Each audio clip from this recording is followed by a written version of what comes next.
আপনারা জানেন পাকিস্তানের উপরেও মুসলমানদের উপরেও এই বিশ্বের কুখ্যাত সন্ত্রাসী, বিশ্বের মধ্যে ফিতনা ফাসাদ সৃষ্টিকারী মোদি সরকার রাত্রেবেলায় অতর্কিতভাবে হামলা চালিয়েছে।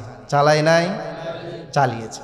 শুধু তাই নয়, বরং এই বিগত সরকার পরিবর্তনের পরে ফেনী, কুমিল্লা, এরপরে চাঁদপুর সহ বিভিন্ন বাংলাদেশের জেলাগুলিকে রাতের মধ্যে বন্যার পানি দিয়ে ডুবানোর ষড়যন্ত্র তারা করেছিল। কি ঠিক? দিনের বেলা না রাতের বেলা? রাতের বেলা।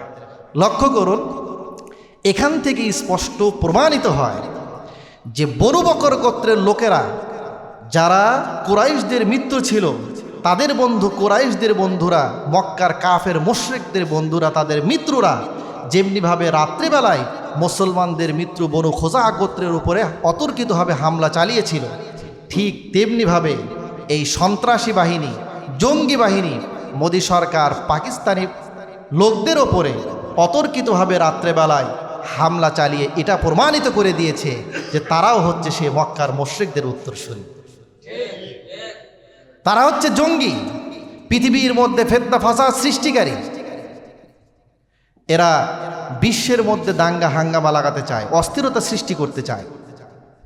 লক্ষ্য রাখতে হবে, কারণ এই যে তাদের পরস্পরের মাঝে যে যুদ্ধের টান টান এক অবস্থা সৃষ্টি হয়েছে, এটি যে তাদের মাঝখানে সীমাবদ্ধ থাকবে তা কিন্তু নয়। বাংলাদেশ পর্যন্ত তা যে গড়াবে না তার কোনো নিশ্চয়তা নাই, আসতে পারে।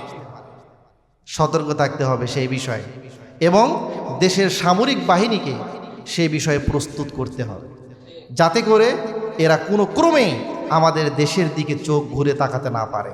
কারণ তাদের টার্গেট কিন্তু পাকিস্তান না, তাদের টার্গেট হচ্ছে মুসলিম জাতি নিধন করা। কি কথা বোঝাতে পেরেছি?